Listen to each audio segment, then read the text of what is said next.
tac, j'appuie sur le petit bouton. Ah, ça c'est ma petite librairie, on y retournera juste après. Et voilà ma petite table. Oh, mais qu'est-ce que nous voyons ici? Alors, c'est un article qui vient du journal Le Monde et nous sommes le 11 septembre 2001. Alors, quand je dis ça, tout le monde sait ce qu'il faisait le 11 septembre 2001. Moi, je me souviens, j'étais en classe. Donc voilà, c'était encore, on avait encore des vieilles télés, vous vous souvenez, des gros cubes comme ça. Bon, donc c'est une autre époque, hein, il n'y avait pas d'écran plat, il n'y avait pas de smartphone, et on voyait donc ces tours donc en 2001. Bien, bien, bien. S'en est suivi donc de cette agression cette agression donc de l'Occident, des États-Unis, par un acte terroriste qui vient d'extrémistes musulmans. On est à l'époque d'Al-Qaïda. Bon, je vais peut-être toucher un mot sur la théorie du complot. Mais toujours est-il que l'Amérique est attaquée et les morts sont morts pour du vrai. Est-ce que c'est un complot? Je ne vais pas rentrer là-dedans. En tout cas, ce qui est sûr, c'est que on a vu où la théorie du complot a pu nous amener. Donc voilà. Pour 2001, qu'est-ce qui se passe? S'en est suivi donc invasion donc de l'Afghanistan en 2003, si je ne m'abuse. Ensuite, dommage que j'ai pas fait. J'aurais dû faire cette copie aussi. Ça aurait été sympa d'ajouter. Vous vous souvenez la photo de Colin Powell avec l'anthrax, hein, donc avec Saddam Hussein et les armes de destruction massive. Donc, qu'est-ce qu'on fait? C'est aussi la période guignol de l'info. On va envahir l'Irak. Bien, on envahit l'Irak.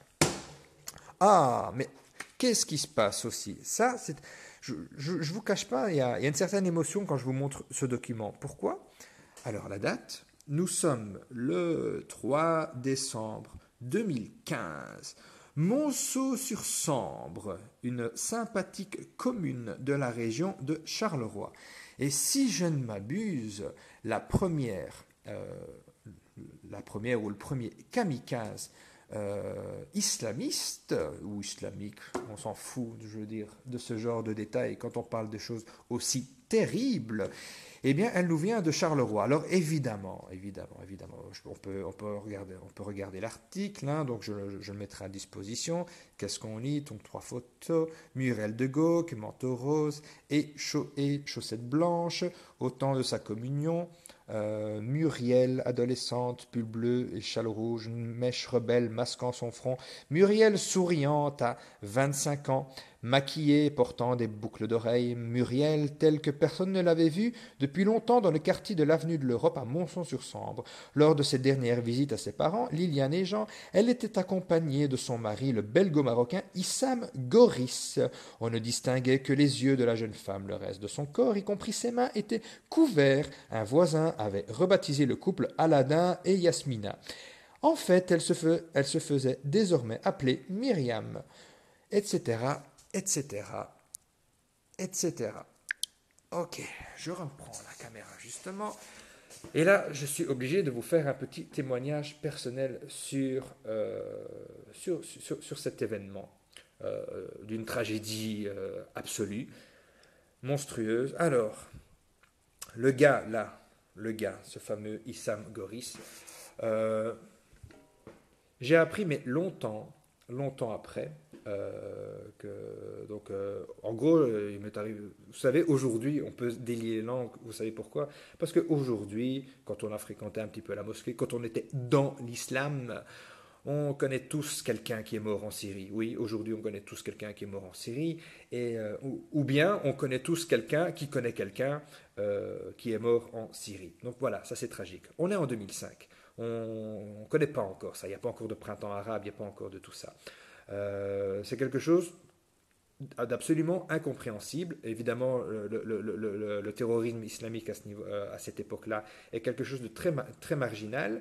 Et le fameux gars en question était quelqu'un qui il donnait des cours, non pas à la mosquée, parce que ça, il ne faut pas se leurrer, le terrorisme ne vient pas des mosquées, parce qu'elles elles ont une certaine responsabilité.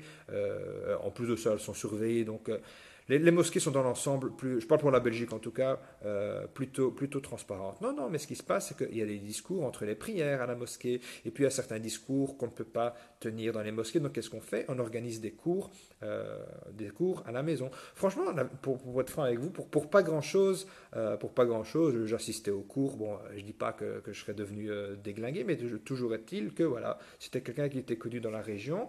Et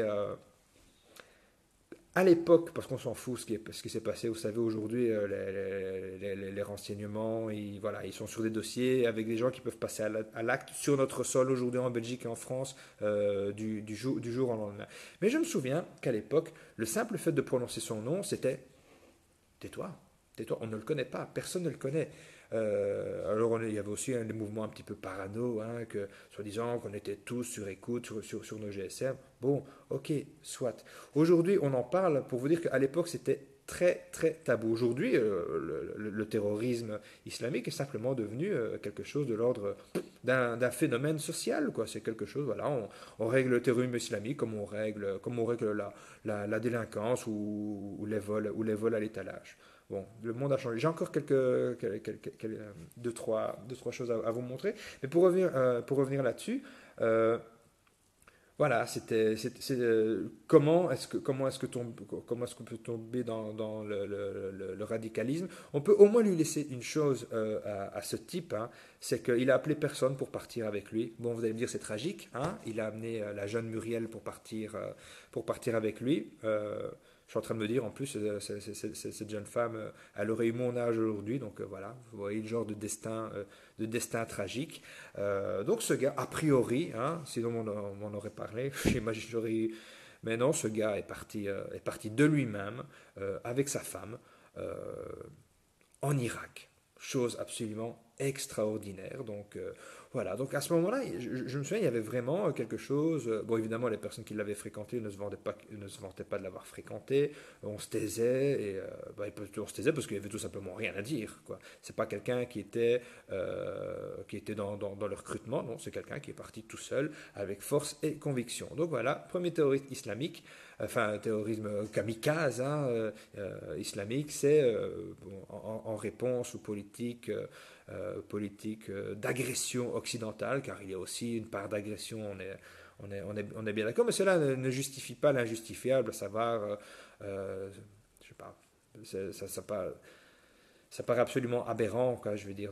Voilà. Déjà, c'est déjà aberrant en soi qu'une jeune femme normale, parce qu'en réalité, c'était une voisine, hein, on avait un commerce qui était situé dans la même rue où elle habitait, donc à Charleroi, avant qu'elle ne déménage, je pense, à Monceau-sur-Sambre, commune où j'ai habité aussi également, entre parenthèses. Pour dire que voilà, ce sont des choses qui nous touchent tous et qui sont pas loin de nous et qui peut arriver à n'importe quel moment. Donc on n'est pas encore à ce moment-là dans l'embrigadement. À ce moment-là, on en est vraiment dans le début de l'idée du terrorisme qui fait son chemin. Et je vais continuer ici avec les images que je voulais vous montrer, enfin les images, les copies que j'ai faites que je voulais vous montrer. Ok, alors voilà, je vous ai parlé de Muriel. Ben, aujourd'hui, on peut en parler un peu plus librement. Je ne vais pas dire qu'à prescription, il n'y a pas de prescription pour des choses pareilles. Ça reste un drame. Et voilà, aujourd'hui, qui peut changer le monde aujourd'hui? C'est devenu plus tendu que jamais. Je parle aussi voilà, des responsabilités de nos États, les politiques internationales qui n'arrangent rien, mais qui ne doivent en aucun cas servir de justificatif. Ok, on continue. On en est où? Voilà, on en est au 30 décembre 2006. Alors, vous savez, si tout le monde se souvient ce qu'il faisait le 11 septembre 2001, vous demandez aux musulmans, le 30 décembre 2006, hein, ou le 31 décembre 2006, tout le monde sait ce qu'il était en train de faire. Moi, je vais aussi vous rappeler ce qu'on était en train de faire. Hop. On était en train de manger des petits gâteaux et de boire du thé, puisque les États-Unis ont eu ce très bon goût, hein, bon, je suis ironique quand je dis ça évidemment, d'avoir exécuté Saddam Hussein le jour de l'Aïd. Voilà. Humiliation suprême pour les musulmans, non pas que Saddam Hussein était un pieux était un pieux musulman. Mais toujours est-il qu'il était le symbole d'une certaine résistance face à l'agression des États-Unis, car évidemment on peut tous condamner cette agression qui s'est basée sur des faits absolument mensongers. Je parle évidemment de Colin Powell et ses armes de destruction massive que George Bush a dit.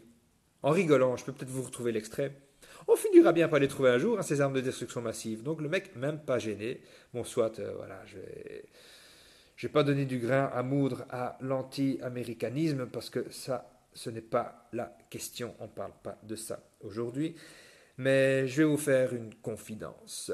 Une confidence. Parce que, évidemment, Daesh. Parce qu'on va y arriver, évidemment, à Daesh, quoi. C'est pas ça l'islam. Ils n'ont rien compris à l'islam. Ok. Certes, Daesh, c'est pas l'islam. Nous condamnons tous le terrorisme, mais je peux vous dire quand même une chose. Si ce jour-là, on avait dit, ou quelques jours après, le temps que l'émotion passe, si on avait dit à n'importe quel musulman, tu sais, hein, donc on est quand? On est en 2006, hein, en prédication, il suffit de tomber sur un hadith, hein, prédication, eschatologie, tout ce que vous voulez. Viendra un temps où une armée sortie d'Irak et de Syrie ira libérer un territoire conquis par les mécréants. Oui, j'utilise du vocabulaire que tout le monde comprend. Conquis de façon injuste grâce à une coalition internationale. Une armée musulmane se soulèvera, rétablira le khilafa, donc le califat, rétablira le califat, et redorera le blason de l'islam et appliquera la charia et l'islam authentique, sincèrement. C'est puissant ce que je vais dire, hein. Mais à ce moment-là, parce que là on retourne en 2006, je vous promets que n'importe quel musulman aurait signé des deux mains.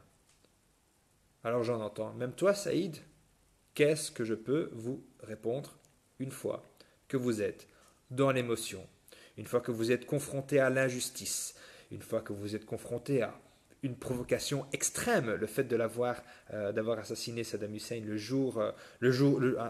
en un jour de fête,